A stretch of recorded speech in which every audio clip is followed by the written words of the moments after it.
We still have the two gentlemen in studio. I'm hoping that Akothee is still with us. She was catching a train. Akothee ako hapa, chap ako hapa. So, but of course, and also we have Willis Soching, who also has quite, a number of things really to say about BABA. Don't we all really? Gentlemen, coming back to you guys, Prince Indah got tumeanza conversation kitambo, and very emotional, and it's a really hard thing to do.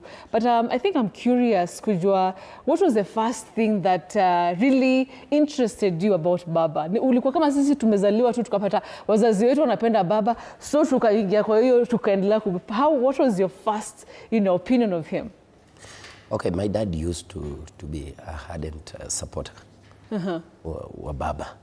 So I was born, nikapata familia yangu wanapenda BABA. Ulipata tu ukiko hivyo. But by then alikuwa anaitwa Tinga. Tinga. And then kidogo wakamuita Gwambo. Then around 2007 wakamuita Nyundo. Majina kubwa. And then hapo katikati wakamuita Jacom. So ametuacha akiitwa baba. Akiitwa baba. Sasa hii time yote lese, sasa you're growing up, umepata sasa familia wanampenda. At what point ulikuanga mtu ni nani anapendwa na familia yangu? What was the interest? Ama ulilazimishwa tu lazima huyu mtu lazima tumpende? Okay, sikulazimishwa, but I found myself nimempenda. Hivyo tu umempenda. Because there was my auntie's husband. Yes. That's my uncle. Yeah. Your auntie's... yeah, husband. Definitely. Yeah, He used to stay in Kisii. So in 2007, I was in Kisii at some point. Yes. So he was among the campaigners wa BABA. Oh, okay. In 2007. Yes. So that was my first encounter na Raila, but I was still young. Yeah. Like was it ilikuwa one-on-one ama ilikuwa ile na yeye ilikuwa one-on-one. Alikuja hadi kwa nyumba. Yeah. And the guy was the chairman wa ODM hapo Keroka. Yeah. Sasa vile amekuja kwa nyumba, sasa umeona huyu ni ule mtu unaonanga kwa TV na nasikia ngaya anko akiongea juu yake ni huyu sasa. What was his demeanor yake ilikuwa, yani aje mkiwa hapo kwa nyumba?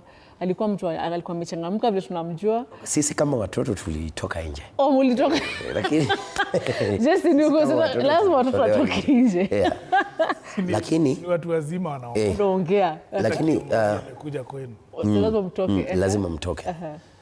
Lakini by the time alikuwa anaenda alibeba my cousin, my younger cousin. Yes. Alimbeba, that was, yani hiyo kitu ilitumaliza tu kifamilia. Alimbeba kwa mgongo ama alimbeba tu hivi akitoa speech akiongelesha watu. Yeah. Hiyo kitu ilitumaliza. Mbona iliwamaliza? Yani ile we were very happy. Hiyo kitu kidogo tu. We were so happy as a family. Yes. And being that Ali visit and my uncle passed on in 2008. Okay. Yeah. Actually, he was very, very affected na hiyo nini ya 2007. Yes, that election. Yeah. Since Raila was not announced the winner. Yes. He got sick. Yani your uncle got so affected until he got sick because of that election. And he passed on. Oh my goodness, until he passed on. Yeah. Just, is it weird to hear such stories like mtu amependa BABA to that level mpaka since kushinda hiyo 2007, yani he got sick. BABA anapendwa. Ini mapenzi ine deep. That's just a tip of the iceberg. Yes. Raila anapendwa. Equally, and for example, I don't come from Luo Nyanza. I'm a Meru by birth, but a Luo by living. Okay, this guy Luo by living. Kwani ni jokes? Usianze Jessy. But what I mean is, I didn't grow up in Nyanza. I grew up in Meru. And Meru si Mount Kenya. Meru ni Meru. So my experience with what I've seen people love Baba about is it has nothing to do with the tribe. Yes. There are people who have experienced him directly. Like, for example, what Prince Indah is saying. He went to their home, akabeba mtoto. Obviously, lazima upende this person. Kama Willy Paul anaenda anakutana na mtu hapo wanampenda for life, you can imagine Baba. Baba. You get? Yes. Come into your home. Somebody you see on TV carrying your child. You will love him. You will love him. That's like a pope. The way Pope akiguza mtoto wako. That's it. That child kumconvince atoke Catholic is like convincing a Muslim to become a Christian. It's not a joke. So, like, for me, I've seen people who love Baba in Meru vibaya sana. There's an MP in Meru called Mporo Abori. He's the MP Tigania East. Yes. He looks like Baba. Oh, he looks like Baba. He talks like Baba. Yes, yes. He's the first ever MP in Meru to win a seat of a member of parliament with ODM. With ODM. Yeah. Baka sasa kafanana na Sisi Baba. tunamjua yeye ni mtoto wa Baba. And he tells us that. But he, of course he speaks Meru. Yes. But people think ni brother. We have never known the truth. But he tells us Raila Amolo Odinga is his brother. Yeah. And we tend to believe. And Baba used to come to Meru a lot because of that guy. And that's where we used to see him. And he used to come with the likes of kina Kiraitu Murungi. And in Meru, siasa ni kitu kubwa sana. When politicians go there, crowds zinakujanga tu bila kuambiwa. Baba, in 2022, when that region was deemed to be fully UDA region, alikuja Meru, akakuja Kinoru Stadium, akajaza hivi. Na Ruto tulikuwa tunafanya kampeni kwa barabara juu ya gari.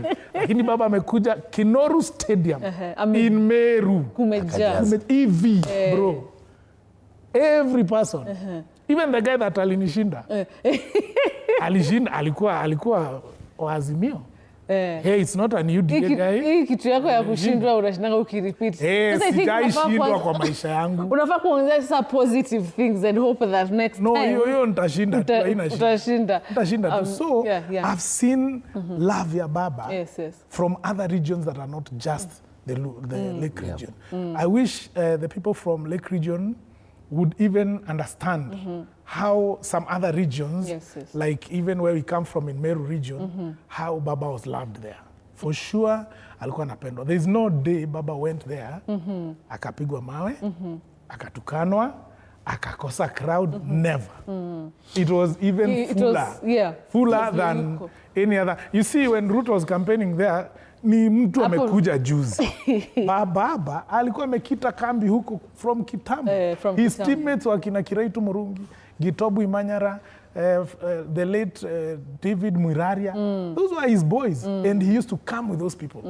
When he said Kibaki Tosha, he's the one who led those people to those. We used to just go listen to Baba akichezesha mpira.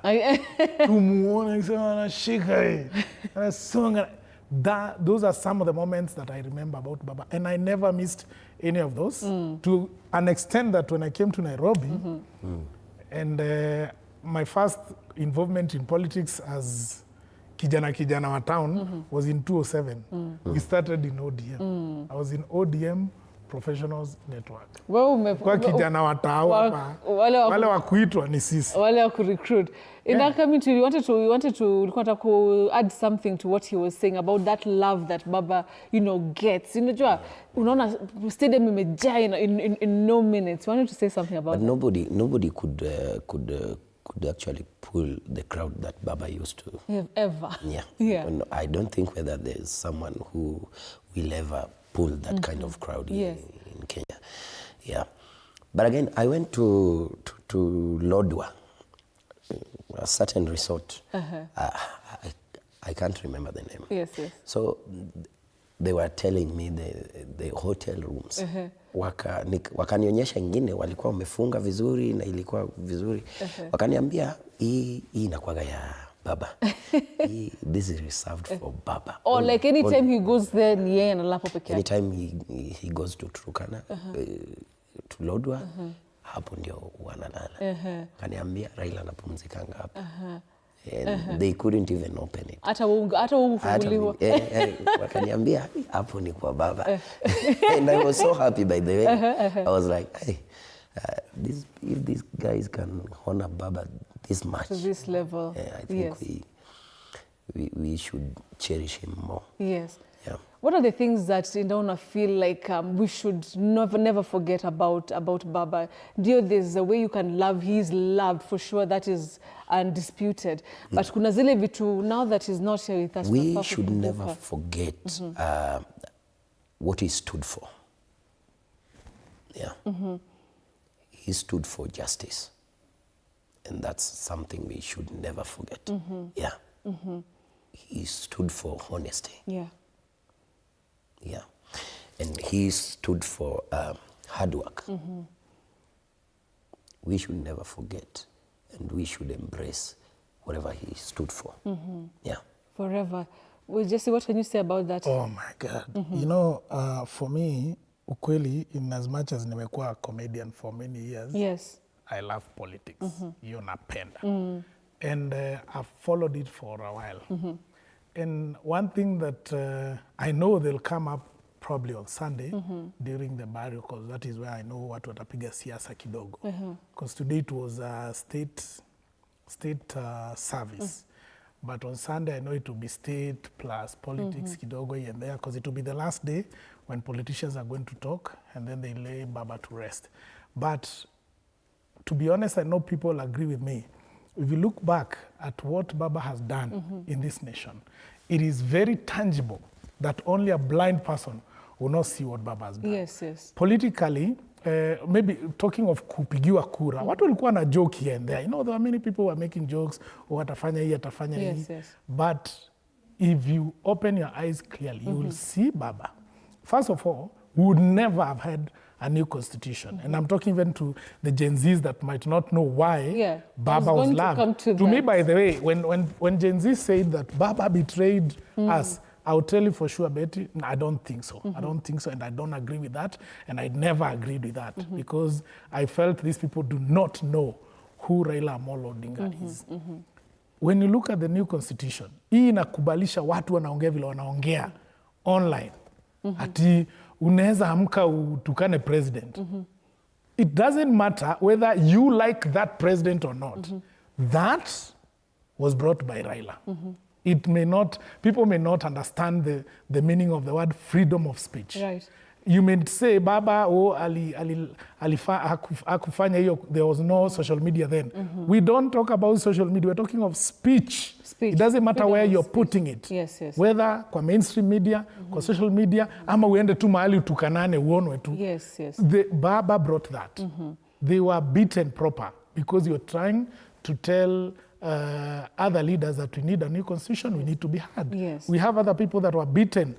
Apo GPO kina Reverend Njoya trying to fight for the constitution. But who was on the forefront fighting for it? Zikaenda Kilifi draft, sijui Bomas draft. It was led by Raila Amolo Odinga. And even when it was time to have a new dawn for Kenya, when Moi was done, was retiring, and it was time for, he said we vote a young boy called Uhuru Kenyatta then, before he was ripe enough to become president.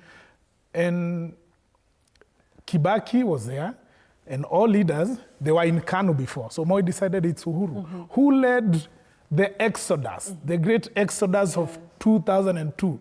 It was Raila Amolo Odinga. Raila gave us Kibaki. He's the one who said, knew you. He said, he decided he's not going to vie. He's not going to vie. He was the Liberal Democratic Party leader at that time. He decided, wacha Kibaki endelee, mimi nikae nyuma. Yes, yes. And he did not even become the vice president. He let kijana wa Malo, the late, take. He opted to be a minister in the midst of a place whereby we really needed him to make Kibaki the president. He stepped back. Right. He stepped back. That's a selfless man. Only a blind will not see that. And when he said Kibaki tosha, akatosha. Okay. Later on akaingia kwa serikali. What did he do? He went back to 1974. Akatoa karatasi huko chini. Akasema Nairobi ifai kukaa vile inakaa. Hii jam inafaa kuwa haiko. Akatoa blueprint ya 1974 kwamba kuna barabara zinafaa kukuwa imezunguka Nairobi round ya kudecongest. Yeye ndiye alisema kwa mdomo yake zinaitwa bypass. Today si tunaendanga tu kuandamana sijui Eastern bypass, Northern bypass, Southern bypass. We have no idea that these roads were brought by engineer Raila Amolo Odinga. Only a blind man will not see. He was the minister for roads. Kuna watu walikuwa wameiba hizo barabara wakajenga manyumba, especially hapa Runda.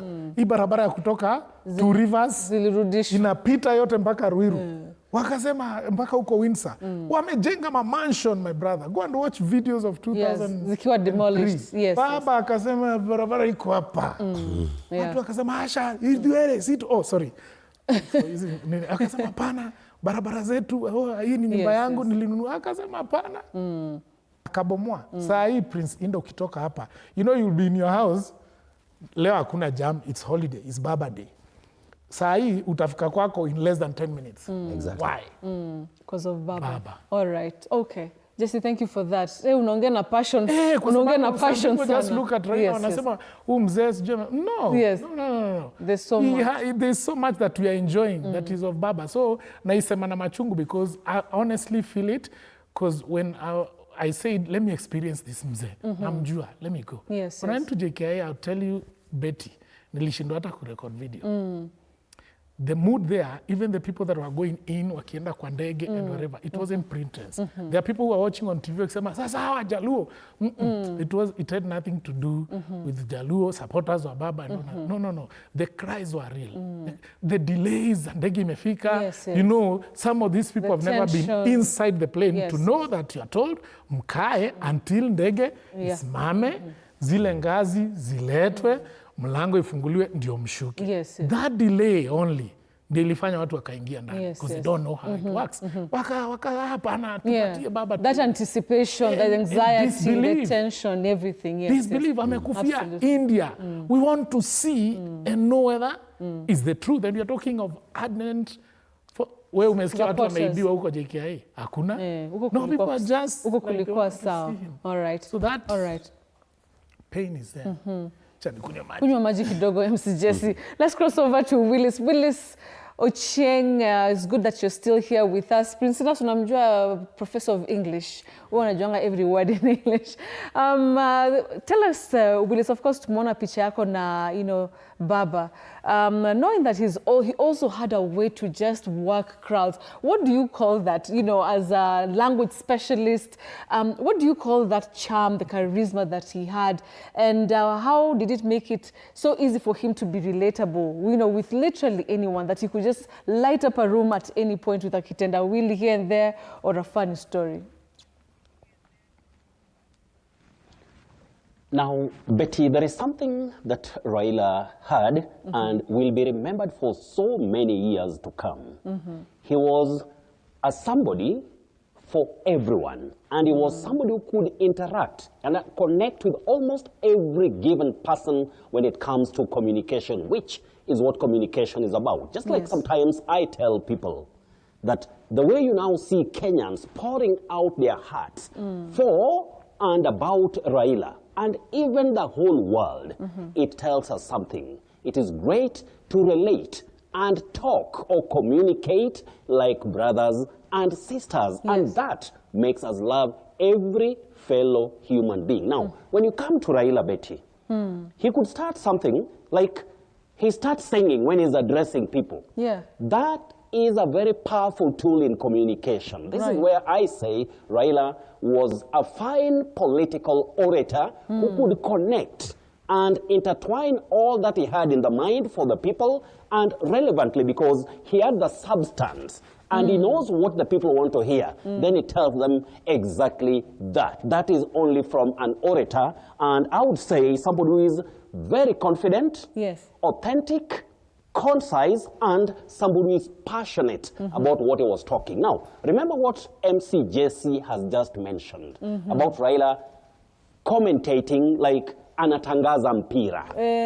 Alafu akianza kutangaza mpira, unapata karibu kila mtu anaanza sasa kumfeel. Now, that is only the quality of a good orator. Somebody who is fine, Now, another thing, if you can remember with Raila Odinga. Yes. Raila Odinga liked creativity. You could realize sometimes that I don't know how they were arranging all this, but I saw some communication skills which were very powerful. He reaches a place, maybe they're launching something about a party. Yes. Then he talks, then all of a sudden he keeps quiet. Then you hear a song coming or just filling the air, and everybody's dancing, including Raila himself, and then you say, wow. The pulse then beats. That is only from a great orator. Now, another thing you could also remember about Raila, when we talk about being concise, Raila could start talking in a very, he could use what we call vivid imagery in communication. Right. He could bring some image, just like even when he could go to a funeral and then start saying, Joey. That is a word for buffalo. We refer to a buffalo in Luo as Joey. Then he had a message. Yes. He was talking about that buffalo and the way it's fierce and fearless, and when it starts moving, there is no way you can stop it. Then, Betty, you hear of this word, enigma. An enigma. An enigma, or some people say enigma. Now, that is a person or even a situation or something that is somehow mysterious, not very easy to understand. And that was also Raila, even in communication. He could sometimes talk. He starts in a way that maybe throws you off balance, and then when you get to realize what he's talking about, when he's ending with that, it's like he brings for you a refrain, then you hear music on air. That is a great communicator. And then, the only thing that I would just say, which is the truth, is what Raila had, which was just a slight problem, and nobody in this world, not even Willis, can be a perfect communicator. You can't be. Raila had some small problem with what we call clarity of diction. Yes. Occasionally, he could sometimes not sound very clear, and it's normal. That is, we also have something called personal speech habits. Right. So, but when he was talking, everything could reach the audience the way he wanted. Betty, that is where we talk of Raila being somebody whom reaching his level in any way, reaching his level is not something very easy, but we have to use what he has been, even in communication, to ensure that we always preach Kenya, and we always be as patriotic as possible and possibly tribeless, because you never know. You're Betty Kialo, I'm Willie Sochieng, but we are Kenyans, and that is where Raila comes in. I love that. Wow, Willis, thank you so much. Actually, you're so right with regard to the vivid imagery and everything that you said about him just being that fantastic communicator and, the creativity and everything. Willis, just before we let you go, we really want to know about that picture. First of all, ulikuwa kijana mdogo sana. Willis, when did you take this picture with Baba? That was around 2005. The only thing is that I'm gifted or I'm endowed with something like, my looks. Betty, I'm an old person, but I always look young. Now, there are so many stories about it, but now with Raila, the way we met, that day, I told you, I was walking out of a library because I have a lot to do with reading, and that is when I was almost in the 6th year of learning deeply about what we call phonology and phonetics. When you talk about phonology, you are talking about the sound system of any given language on earth. When I talk about phonetics, that is about the speech sounds and the way they are produced when you start studying them, scientifically and all that. Then Raila had known about me. My late brother had told him, this young man, he was to even go and join Gor Mahia, but our father said that brain is going to protect the home. This young man, also when it comes to English, he's just mad about languages. That is English and Swahili, but specifically English. So Raila at some stage had just told me, young man, keep reading because your English is on another level. Then I felt Raila telling me that. Then I said, let me add more punch. So that 2005, after I met him, I said, one day, I may try my best to be as thorough as Raila and maybe export English to England. Export English to England. Wow, Willis. Well, thank you so much. That is that's a great explanation, Willis. Thank you. Really appreciate you honestly joining us and talking to us about your encounter with Baba. Very interesting things that you've said, especially about language and his character that we all love. Indah, like we were not allowed to talk to Willis. Oh, you wanted to talk to Willis? We wanted to ask him a question about how to pronounce something. There's something he said that is. Oh, you want to ask him something? Campus. No, not even asking, just add. Oh, yeah, sure. Baba's catchphrase. When you're doing, he's back. He's back. I can hear you. I'm a student of communication, and I think we've met severally with Willis. With Willis, yeah. We meet mostly at airports. Oh, really? Yeah, tunaongea kwa lounge. And flyers. Just to add on what he said. Yeah. As a student of communication, I told you I'm a Luo by living. Something that you need to do as a public speaker is attention. You capture the attention. Grab that attention. Grabbing the attention of the people, that's what you start with. Yes. And one of the things that Baba used to use that other politicians have tried to emulate. Yes. No other politician used to do that, apart from when they had it from Baba. Niyo kusema, haya. That made mtu kama President Ruto aanze kusema salale. Also, he started. He learned it from Baba. So Baba is I think even because I remember when you were in DStv studying communication, we used to study about Baba saying. You studied it actually. Yes, we did it. And I adopted such in my comedy. So which one, what do you say? I couldn't say something, so I decided to be dancing. Oh, the dance. Get the people's attention. There we go. Something we've learned. Professor Mutua, he's now in USIU. We used to discuss Baba on that. And I said, yako Jessy ni gani? It can be an action, it can be words. Something that grabs the attention. Indah yako ni nini ukifika pale kwa stage? What do you normally do so that people know about you? I dance. You also, I've seen you, kukatika. Yeah, and that helps. Yeah. That's why ladies like him. Really? What? Omera. Atunasema really ni kama ajui. Ni kama ajui. Yeah. So you love to dance? Yeah, I love dancing. Kusikiza all these things that that we're all talking about Baba and that ability of him, capturing the attention. How does it make you guys feel like we probably will not, have another like him ever, and that also we will never hear him again saying whatever you're saying, that's higher and all that? Inafanya una feel like it, because when I think about him, even listening to the song that he loves, and then you know how many times ameimba. Betty, the saddest part of this whole story is that we will never hear from one Raila Odinga. That's the saddest part. Yeah. How do you think that's going to impact, our lives as Kenyans, as artists, as literally everybody? First of all, politically, we pray that our country remains stable the way it is. We pray. Yes. We don't know what's going to happen after all this. We pray. We pray. Yeah. Every sector is going to be affected. By the demise of one Jacom. Yeah, that's true. Yeah. Is there anything that particularly that you feel like is going to affect you, your craft, your talent, because of Baba not being here anymore? Of course, even emotionally. Yeah. Even right now, I cannot perform. Yeah, I saw you actually cancelled a number of shows. Yeah. Even right now, I cannot perform. I don't know when I'll resume my performances. Yeah.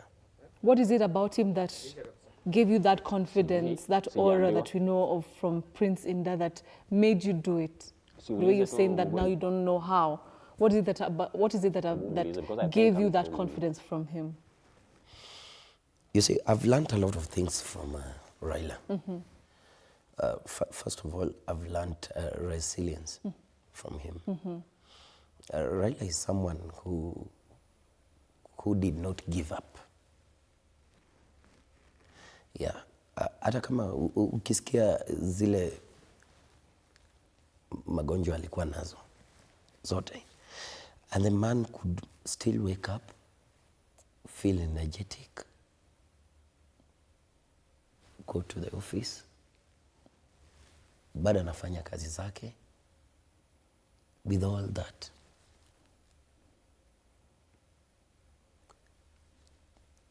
the resilience in this man was unmatched. Yeah, and that's what I think that's what will keep on pushing me. Yeah. So that resilience that you're talking about, that you've learned from him, that is one thing. Yeah.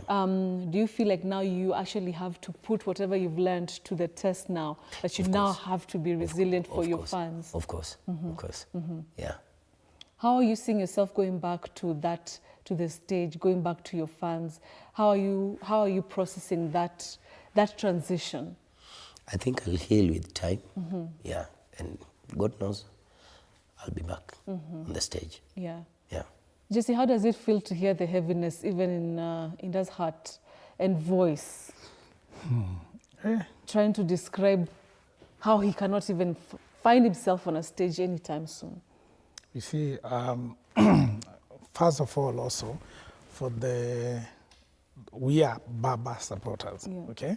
Supporters in terms of some of us have studied his ideologies and seen, and for example, personally, what I've seen Baba do. Yes, and just as I was explaining before, that's the only reason why I knew Baba is a great man, because I've seen what he has done in this country, tangible things. Now, for the Luo community, now let's not talk about supporters. Yes. For the Luo community, this is family now.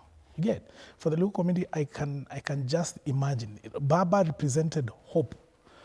There was a time when Luo Nyanza was very, very much discriminated when it comes to even development. When you go to Luo Nyanza, the things I see, the things they are doing now, when you go to those side of Mount Kenya, it's not the same. It's not they were done kitambo. They were done kitambo sana. The roads that people are saying they are going to do huko Mount Kenya ni za ndani ndani. When you go to Luo Nyanza, ni the main roads. The main roads. I've gone there. Kina Jalango ni marafiki zangu na wote. Tunatembeanga huko sana. And some of the comedians that we buried those sides, some of them were our friends, and we used to go there a lot. So I used to see Nyanza ikiwa nyuma. However, Raila Amolo Odinga represented hope for the Lake region also. Right. I'm talking about the Luo community, not only the supporters. Yes. So that hope that they had in him. And then every government, people did not understand why in every government, Baba decided, you know what, it's not about me. Let me take a handshake to Ruto. Watu wanaimoka wakisema handshake and all that. But I'll tell you, Betty, he was doing this for the people back there because he knew where he came from.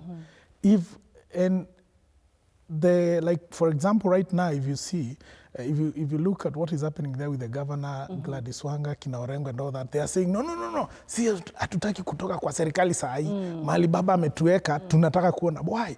Because Baba pooled resources, ziende pia pande ya Luo Nyanza. We've seen some other politicians who are saying at huyu alishikana na serikali, sasa sijui 4 billion. I saw politicians saying at 4 billion that was supposed to go to Mount Kenya, imeenda Lake region. You know, that's a very silly thing to say. As if kwani hao si wa Kenya. You get? But Baba also alikuwa na make sure this region yenye iko nyuma imefikia maendeleo. Nobody knew. Unless mtu atembea huko aone. For sure, if you compare there na malizi tumetoka Indah. Huku kina Kiraitu wametuwekea barabara mpaka kwa msitu. Exactly. Barabara hatupitangi sana. And I'm happy this is coming from you. Yeah, because you know, it's so sad that our leaders are politicizing everything. Yes, there is politics, but there's no need of politicizing everything. Yeah, our region, the Lake region, was really, really discriminated. Yeah. Were it not for Baba, yes, unaland Kisumu airport, which has been there for a while. Yes, yes. Unatokea kwa kabarabara kanatoshana na barabara ya chochora huko kwetu. Exactly. Ati unaenda town. Kama si Raila Amolo Odinga, that bypass unaona hapo, now you've gone to Kisumu side. Yes, yes. You just exit from a very big airport, unaingia kwa barabara kubwa, inaingia town. Yes, yes. If Baba did not do some of the things he did, handshakes, those things would not have gone.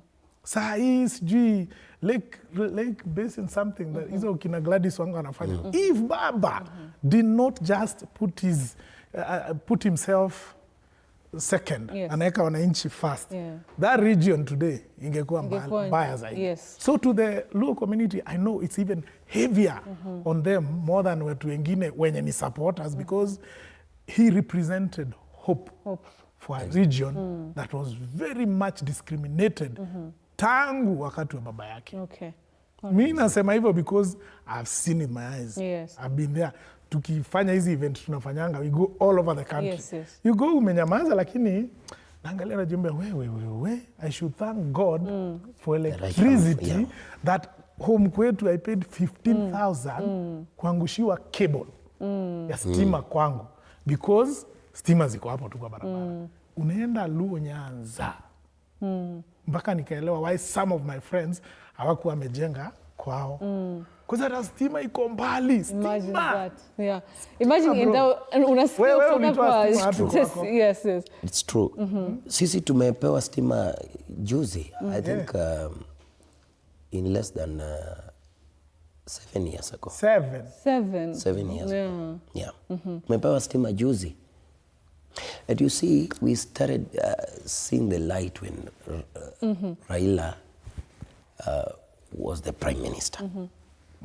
Actually, that was the time we started seeing the light. Sema, hata usiseme when he was the prime minister, when he decided it's not about me. Exactly. Let me take the L. Ni vile, well, whatever happens. But we knew very well he had won in 2007. Yes. So he won vizuri sana. And he decided, you know what? It's okay. Yeah. Kina Ruto nyamazeni. Juu walikuwa asikizana na kina Madhakarua at Serena. Kusema, you know what? I had won, but ni sawa. Wacha nielewane na Kibaki, nione what I can pull for my people. He decided to be the bigger man. He decided to be the bigger man.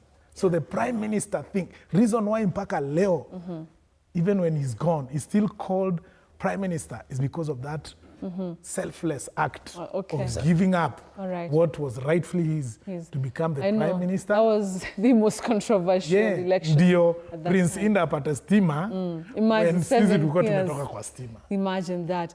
Prince Indah, I'll come to you in a few minutes, but let's just finish up with Willis. Willis, I need to let you go because I know it's getting also late. Just give us your final remarks about this whole process, and also what you're hoping will happen in these next days, in this final journey of Baba. We've seen a lot of things happening here and there, as even Prince Indah said, a lot of politics happening. What is it that you'd want to see for the country with this last couple of hours before Baba is laid to rest? Well, for me, I have a very humble, I always love humility so much, Betty, and I really want to humbly request every given Kenyan, every given African, and every given human being that let us always give our best to somebody who has departed. That is, we show some respect, and let us always do all that we can, what is humanly possible, to ensure that we defend and ensure that we prosper as a country, just like Kenya or any other country in the world. For the few days that are remaining, I would just tell everyone this. In this world, nothing matters like prosperity. So let's prosper. And when we are doing everything to Raila, and we have seen the whole world showing him a lot of respect, let us just give him that befitting send-off, and then we say, God help Kenya, give us peace, give us unity, and give us prosperity. That is enough for me as Willis. All right. right. Thank you very much, Willis. Powerful words that you've given us. We really appreciate your contribution to the show, Willis. I know tonight was different, but it needed to be done the way we have done it, and you've done a fantastic job, of course, in reminiscing and reflecting about Baba. Thank you very much, Willis Ocheng. Of course, he's joining us from Kisii County. He's always here with us, but today, like I mentioned, we had to take a different turn to just respect the current moment that we have as a country. All right, let me come back to the gentleman in studio. Prince Indah, nataka kusikia, you're saying that you're already seeing a lot of politicization of these days. What is it that you would want to see from our leaders, from the supporters, from your fans, in these final, hours before Baba is laid to rest? I think from now on, what I would love to see, most of from our leaders, is the accountability. Okay. Yeah.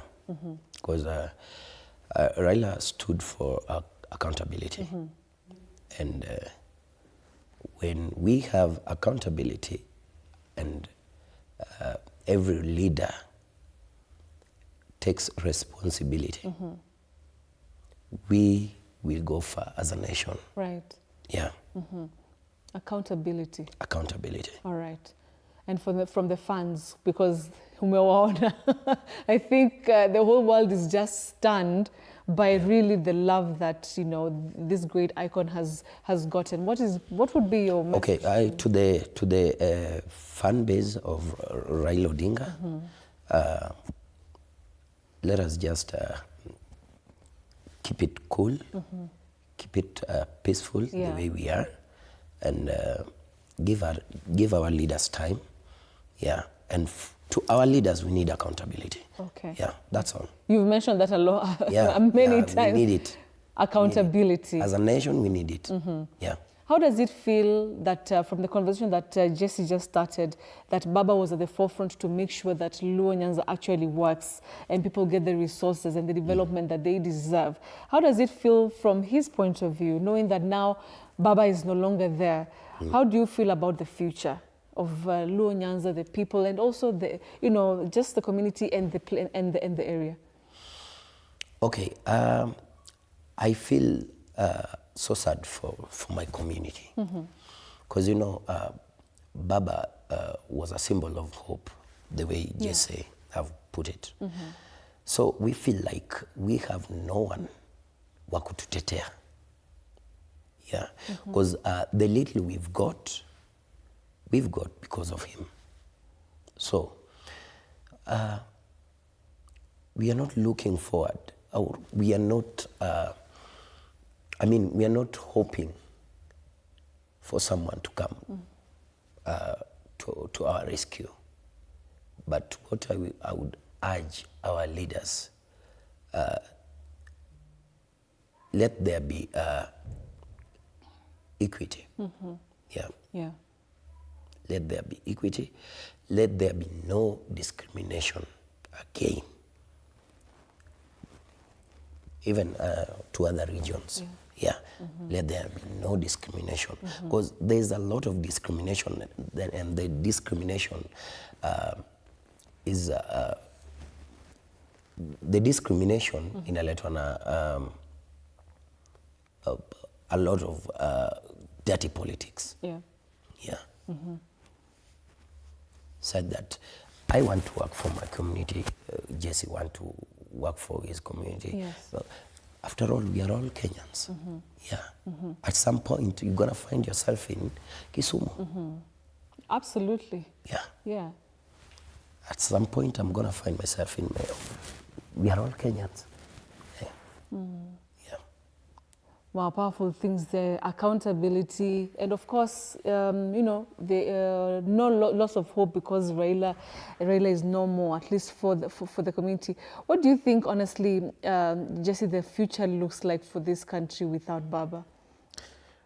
I want to believe that the people that have, whether you've interacted with Baba or you've studied what Baba stood for and what he did, you can become a better leader. We never saw Martin Luther King, but we read and try to embrace what he said. Yes. Barack Obama is a product of the school of Martin Luther King. And America today, the blacks are enjoying what Martin Luther fought for. Yes. And some of them became leaders because of that school. So I believe Raila has left us with a university where we should learn, we should study and understand what Kenya needs. To be honest, from deep down my heart, I always wished Baba would have gotten hata tamu moja tu hivi. Tuone ni nini hii yenye anatakanga kutufanyia. Yenye watu wanaogopa afanye. Because it's not me, it's not Indah. Me, I don't look at Indah as Mjaluo. I don't see you kama Mkamba. Me naona Betty beshte yangu. So we are the generation that is going to change our country. And coming from the school of thought of Baba, we can change our country. So if we look at it like Baba has left us with a lot to learn, a lot to do, then we should just not let his legacy die with him. We should do it. What is the burden of other leaders like yourself who went through, his university? What is the burden that maybe you feel when it comes to the young upcoming politicians? Because now he's no longer here to teach the way he taught you guys and the way he led or inspired people like Prince Indah and so many other people. What is it in for us? What is in us is it for us? Let me tell you, Indah and Betty, this year. What I foresee is Baba's spirit will come into young people that are going to be a force to reckon with. Young leaders are going to come like a reincarnation of 10, 20 Railas. Exactly. And this country will never be the same again. We'll never shed blood, but we will head in the right direction. People have seen. And I'm talking of a lot of millennials that have seen. That's why you didn't hear people abusing each other, politicians, the millennials, about mambo ya Raila and Odinga. Absolutely. Because they come from that school. I know I'm not alone. But let me tell you, a lot of leaders are going to rise from the school and the university of Raila Odinga. And they will not be tribe politicians, tribe leaders. They'll be selfless, putting country first. I see it happening. People, right now, we're looking at the politicians that are there. Tunaangalia kina, the ones he has left behind. Kina nini? No, besides Sasa, we are, we are the new crop. Oh, the new, the ones before. There are others, walikuwa hapo wanapigania uongozi ya ODM. You see, they are shallow. They are too shallow because they're just seeing uongozi ya ODM. They're not just looking at an individual. Nobody's looking at Sifuna as Sifuna. Babu as Babu. But time is coming. Hata tuendi mbali. 2-3 years from now, the school of Baba is going to produce students, leaders, wenye wata take this country to the next level. This generation yetu hii yenye nikikutana na Indah na mpost kwa page zangu na najua nimejaza Wameru huko na bado maviews ni zile na Wameru wanasema hii wimbo ya Indah ni mama na hatusikii unasemaje. Exactly. Indah kanye. Okay, najua Kijaluo kidogo, so najua unauliza marafiki wa Indah wako wapi. But Wameru hawajui, but wanafurahia. Nikipost wimbo ya So a more united Kenya, more united generation. More united Kenya. Nikipost wimbo ya Kimeru ya jamaa anaitwa Kamano, tuko na Prince Indah wetu. Anaitwa Kamano, anapanga kama wewe. I love his songs. When I post, ziko na ma views, and I don't think those people that are viewing and commenting are actually Merus. You can tell from the names. These are Luos, these are Kalenjins, Kikuyus that are commenting like, hey, Wameru mko na ngoma poa. So this is the generation I'm saying is going to save this country. We will not be tribal. You will try to make me define me as tribal. I won't.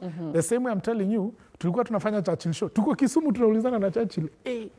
Enyewe Luo Nyanza hapana.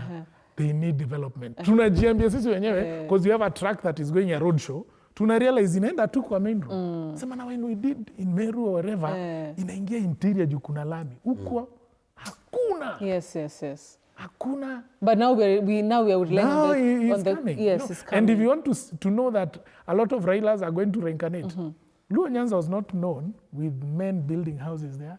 Sai, luckily, thank God nyinyi ndio mnajenga wa mwisho. Cause manyumba munaangusha. Manyumba zinaangushwa Luo Nyanza. Tunaonanga huko Instagram. Kina Mani Bior. Wanachachisha sana. Osiepe Indah. Kina Jalas. Kina nani. Manyumba zinafunguliwa tu, wanaenda na helikopta kufungua manyumba kwao. Whereas sisi tulijenga kidogo kidogo. Na kujenga ma mansions ya kushikilia nyumbani. Now we are showing. Now you are showing how to do it. Because baba alivuruta stima, baba alivuruta barabara, alileta light yenye haikuwa in Luo Nyanza. So these people when wameleta change, when hawaogopi, unajua kwao anaweza ni bear witness.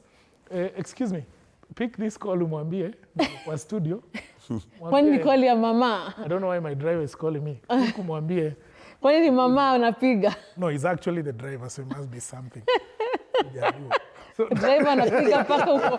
Driver anapiga ndo kwa worry divo. No, amepiga mara mingi. So it must be something. And it's just outside. So, okay. What was I saying? Yeah, the houses, yes. the new you crop see, of... Yes. Those people are not old. Yeah. They are our generation. Yes. And they are the ones I'm saying are going to change this country. Because of what they learn. Yes, when you look at you tunasema Baba is gone, then what? More Babas are coming. Okay. Because they'll not be defined with ati sisi ni Wajaluo. If I'm seated in parliament na Indah pia ni mbunge, aniite kwake. Tuende. Ukweli niyo, ama tuseme mimi ni CS, ama cabinet secretary. Yes. Indah ameniita, tuende huko. Na najua kwenye nimetoka, kuna nikiona. You want to tell me, I'll say, hawa ni Wajaluo, wacha wangoja, hata hawakutupigia kura. You'll be like, what? Prince Indah, this is it. Yes. No. Hii wacha tumalize Monday. You get? We'll do it because we will not be defined by tribe or anything. Got you. Manze time. Just know unaweza preach. Unafaa kuwa na show yako hapa TV47. But kitu nimeisema for long. Maybe nasema kitu ambayo. Prince, let me ask you. He's mentioned something, you know, the crop of leaders, the people who learned from Baba. You were very lucky to be one of those people who he loved, he called, like mlikuwa mnaongea, you know. Did he give you any inspiration to, to lead, to be a political figure? Is this something that you unaweza taka kufanya? Tutaona sasa MP sasa Prince Indah sasa anaimba na bado ako bunge. Are we likely to see that? He used to say, he used to put it like this. Yeah. That musicians are leaders. Because they are communicating to the masses. They are educating the masses. Yes. Yeah. He used to put it like that. Okay, he put it like that. Like, how are you putting it tonight here? Utasimama. Now learning from Baba, now that you know, you have the skills. I think that's a question that I cannot answer right now. Okay. Yeah. Unless my people want me to vie. Okay. Yeah. All right. That is a very full answer. It's not about me. Yeah. Siku moja. At least Indah will be a member of parliament. Which is your constituency? Ugunja constituency. He will be a member of parliament. Ugunja constituency. You will see. Huyu ni woman rep. Unaona Betty? Woman rep. Wait and see. Pressure tu hapa, pressure. Why are you afraid? Nobody said we are afraid. We're waiting to be called. Did I die? Some of these Did I die? You did die, Jessy, lakini. They are callings. Hazikutosha. They are callings. Nitashinda ingine. It's a calling. It's a calling. Yeah. Okay. So Prince Indah, you're saying if you're called, you will answer. I will answer if I'm only called. Yeah. If you're only called, and he's likely to be May called. He be called. May you be called. May you be called. All right, we are about to wind up, but Indah, nimekumbuka lakini nilikuwa nimesahau. Sijui mbona nilisahau hii ama ni vile niko na mambo mengi za kusema na vile. There was a day tulikuwa mahali out kama vijana. Yeah. Then Baba akakuja. Baba kaingia hapo, tulikuwa of course alikuwa anajuana na jamaa wengine hapo. sitasema ni wapi, juu tulikuwa tunakunywa chai na uji. Chai na uji. Tulikuwa na kachai ketu hapo, kauji, kauji baridi. Na ice cubes. Na ice cubes. So tuko hapo, kidogo kidogo, baba amekuja. Kidogo kidogo wanaongea, kumbe baba, he was the patron Gor Mahia. Akakuja akaanza kusema, sasa nyinyi wote mtakuwa Liverpool. Tukasema Sasa hiyo sikuwa najua ni nini inaendelea. Tukasema si wote tutakuwa. So nikakaa hapo nikasikia Liverpool. Kama kuna kitu inaendelea na sina, like maybe ni huko Nyanza, unajua nilidhani nisema river. Nikajua maybe ni River Nile. Kuna pool maji. Nikasema tuko. Kidogo kidogo tukiongea hapo akasema, sasa wewe tukiwa pale lazima utasukuma vijana wacheze vizuri. Kusikia wacheze ndio nikaangalia, tulikuwa pia na Karauri wa SportPesa hapo. Nikasikia, nikamuuliza what's happening? Akaniambia Gor Mahia is playing Everton in Liverpool. Yeah, they are going to United Kingdom. Nikamwambia alafu, kaambia si baba is leading. Unajua nilijipata kwa delegation. Delegation yenye inatoka Nairobi kuenda mpaka wapi? Liverpool. Kupeleka Gor. Inaenda kucheza na Everton. Just like that. Just like that. Sasa uzuri. Unaona ile mtu apply tu visa unakaanga nayo. Mimi nilikuwa na visa, nilikuwa nimeenda show nikarudi. So nikaangalia nikaona imebakisha 1 month. Ina expire. Ukaingia ndani. Baba mimi niko na visa. Niliweko kwa delegation. Nilikuwa kwa ndege. Tukaenda na Raila Amolo Odinga mpaka Liverpool. Wow.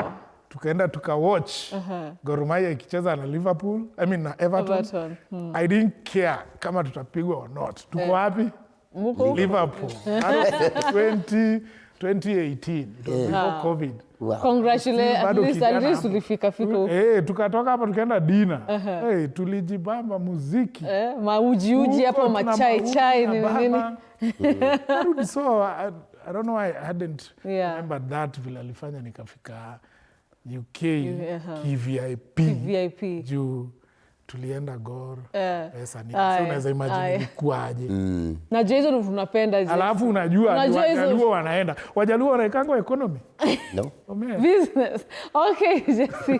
Prince Indah, na bado mafazo wanasema at least if you can just sing something, any of your choice, something just more. Ana capella at least, tusitoke hivyo. Tusitoke nunge. Wimbenye najua. Now I'll sing a line that was in that song. Yes. Pan-Africanist, father of democracy, apenyu kariwe wagingawa, baba. Apenyu kariwe wagingawa, baba.